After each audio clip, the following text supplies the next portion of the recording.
Assalamualaikum warahmatullahi wabarakatuh. Perkenalkan, nama saya Amanda Deviana, NIM A11 2017-153. Di sini saya akan mempresentasikan laporan kami, yaitu klasifikasi penyakit diabetes berdasarkan kesehatan pasien. Latar belakangnya itu, diabetes adalah penyakit yang tidak menular dengan jumlah penderita yang terus meningkat, diprediksi mencapai 700 juta orang pada tahun 2045, menyebabkan komplikasi serius. Tujuannya membuat proyek ini adalah untuk membantu mendeteksi dan menganalisis resiko penyakit diabetes yang lebih akurat untuk pencegahan dan pengobatan yang lebih awal. Yang kedua adalah problem statement. Di sini model ini mengklasifikasi pasien ke dalam dua kategori, yaitu diabetes atau tidak diabetes, berdasarkan data pasien dengan algoritma mesin. Berikut fitur-fitur yang mempengaruhi prediksi: 1. Jumlah kandungan, 2. kadar glukosa, 3. tekanan darah, 4. ketebalan kulit, 5. kadar insulin, 6. indeks massa tubuh, 7. riwayat keluarga diabetes, 8. usia. Yang ketiga, dataset yang digunakan dari National Institute of Diabetes and Diseases, yang berisi data kesehatan pasien perempuan dengan usia minimal 21 tahun. Dan berikut ini fitur riwayat kesehatan, data pasien, kondisi fisik, target. Di sini ada formulasi masalah dan urgensi. Klasifikasi diabetes sangat penting dalam dunia kesehatan, khususnya untuk mengetahui apakah pasien sudah terkena diabetes atau belum, sehingga langkah-langkah yang diperlukan dapat segera dilakukan. Terus di sini ada dampaknya, yaitu dampak kesehatan masyarakat, kerugian finansial, dan overall sumber daya kesehatan. Dan di sini ada stakeholder yang diuntungkan adalah tenaga medis, pasien itu sendiri, dan institut kesehatan. Dan yang kedua ada eksplorasi dataset atau IDEP. Di sini import pandes. Terus di sini ada 768 data, 9 kolom, dan 8 fitur, 1 target, dan tidak ada missing value dalam dataset. Yang kedua, distribusi target.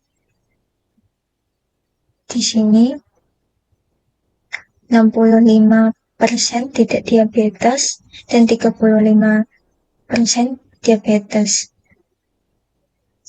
Data menunjukkan imbalance atau tidak seimbang yang nantinya harus diperhatikan ketika melatih model. Visual data code-nya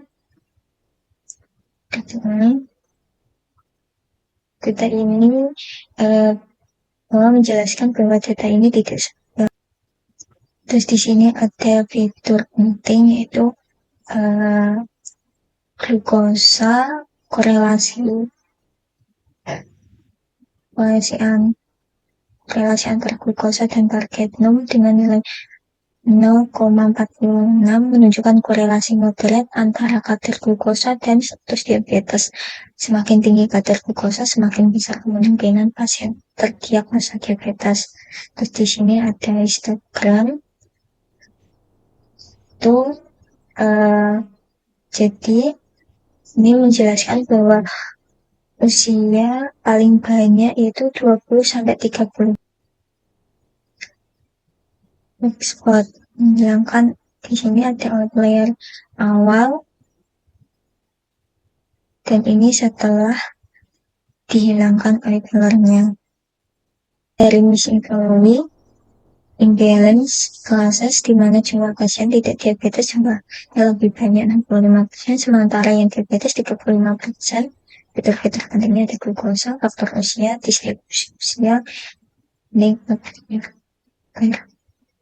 Yang ketiga ada desain machine learning people. Itu di sini kita mulai terus melakukan import library, memuat pustaka penting yaitu pandas, NumPy, setpoint, matplotlib, pyplot.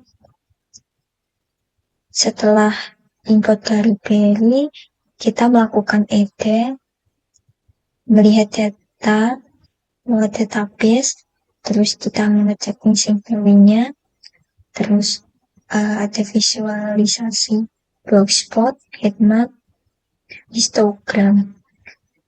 Setelah EDA, kita melakukan data processing, itu menangani symphony, terus encoding data kategori, serta normalisasi atau standarisasi. Setelah data processing, kita melakukan feature engineering, yaitu oversampling untuk data imbalance atau tidak seimbang, terus split data, trend, test. Setelah feature engineering, kita melakukan modeling, melatih model, decision tree, dan random forest. Setelah modeling, kita melakukan evaluasi model, itu mengukur performa dengan akurasi, klasifikasi report, F1 score, dan conversion metric. Setelah melakukan evaluasi model, kita selesai. Untuk selanjutnya akan dibacakan oleh Firdaus. Terima kasih. Perkenalkan, nama saya Firdaus Qutbul Zikrian dengan NIM A11 2023 Di sini saya akan melanjutkan presentasi dari Amanda. Oke, di sini saya akan mempresentasikan pada bagian ini, pre-processing dan feature engineering. Jadi kalau dilihat pada VLCSV-nya itu banyak sekali nilai 0 ya. Nah, di nilai 0 itu saya mengganti nilai 0 tersebut menjadi none ya, agar setelah itu saya dapat mengisi nilai 6 tersebut dengan median. Nah, tadi kalau di atas tuh pasti insunya ini 000 ya. Walaupun kalau sudah dicek gitu gak ada yang 0, tapi nilainya 0. Nah, sekarang sudah ada ya, karena sudah diisi oleh median. Habis itu di sini melakukan split test ya, dan juga oversampling. Karena data di atas itu sangat jomplang sekali ya, dimana yang tidak diabetes itu banyak sekali daripada yang diabetes. Maka di sini saya melakukan oversampling ya. Dan distribusi kelasnya seperti ini, jadi datanya itu menjadi seimbang daripada sebelumnya. Habis itu di permodelan dan evaluasi model. Jadi di permodelan ini kita itu menggunakan dua algoritma ya, algoritma random forest dan juga decision tree. Nah, kita masukkan code-nya ya, decision tree. Habis itu keluar akurasinya 89,5% dengan recall yang hampir seimbang, presisi hampir seimbang, F1 score hampir seimbang. Nah, di sini dari 89 kali dilatih, model itu dapat mengklasifikasikan ya 89 itu ketidak diabetes, sementara 10 ini itu yang harusnya tidak diabetes, dia klasifikasikan menjadi diabetes. Dan juga ini di sini model dapat mengklasifikasikan ya 90 kali latihan itu terbaca diabetes ya. Dan juga 11 itu tuh yang harusnya diabetes menjadi tidak diabetes. Ya benar. Habis itu kita memakai algoritma random forest ya. Ini tuh untuk mencari hyperparameter terbaik ya, karena kalau melakukan ini tuh akurasinya tinggi. Habis itu ini ya, ini code random forest diperoleh akurasi random forestnya 90,5% dengan presisi yang hampir seimbang, recall hampir seimbang, F1 score hampir seimbang. Dan di sini juga kalau di random forest tuh 89 itu terklasifikasi ke diabetes, 8 itu yang harusnya tidak diabetes malah dibaca diabetes, dan juga 92 ini data diabetes, dan sebelah sini tuh yang harusnya diabetes malah diklasifikasikan yang tidak diabetes. Terus di sini ini ya, kita lihat ya bahwa random forest memiliki akurasi yang lebih tinggi daripada decision tree dengan F1 score ya dengan cukup seimbang 0,90 dan juga 0,91. Terus kita masuk ke analisa. Di analisa ini kita memakai random forest ya, karena tadi random forest akurasinya lebih tinggi 90,5%. Di sini kita import ya, kita mencari fitur importance ya, dan keluarnya seperti ini ya. Ini tuh menunjukkan bahwa insulin itu sangat berpengaruh. Insulin, glukosa juga berpengaruh ya, dan skin thickness ini ketebalan kulit ya, ini tuh berpengaruh dalam model itu dalam outputnya keluar itu sangat berpengaruh. Habis itu analysis error ya. Analysis error ini biasanya itu si model itu mengklasifikasikan ya, yang harusnya tidak diabetes malah ke diabetes, dan juga sebaliknya ya, yang harusnya diabetes malah ke tidak diabetes. Terus pengaruh imbalance itu tuh, jadi kalau tidak di oversampling maka datanya kan imbalance. Kalau datanya itu jumlah sebelah, misal 0 ya, tidak diabetesnya itu lebih banyak, maka nanti output dari modelnya itu lebih ke arah ke tidak diabetes. Nanti lebih banyak muncul yang tidak diabetes karena datanya tidak seimbang.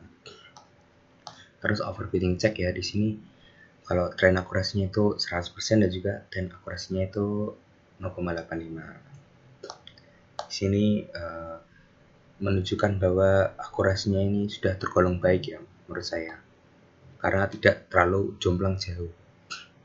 Terus kesimpulannya di sini ya,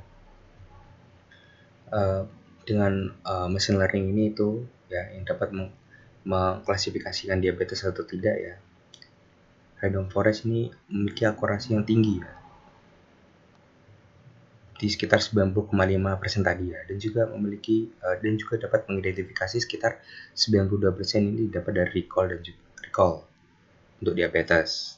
Terus fitur-fitur yang penting ya seperti tadi insulin, terus kadar gula itu, glukosa, terus ketebalan kulit ya, itu tuh sangat ya, faktor-faktor yang sangat berpengaruh dalam mengklasifikasikan diabetes di model ini. Terus rekomendasinya mungkin di masa depan mungkin dapat ditambahi datanya agar lebih kompleks, lebih akurasi lebih tinggi. Terus kita juga dapat menggunakan model ini sebagai gambaran ya, misal kita semakin tua ya, semakin tua itu maka semakin rentan ya terkena diabetes ya, dan juga jumlah kehamilannya mungkin semakin sering, lebih banyak hamil mungkin ya. Terus insulin dan lain-lain ya. Terus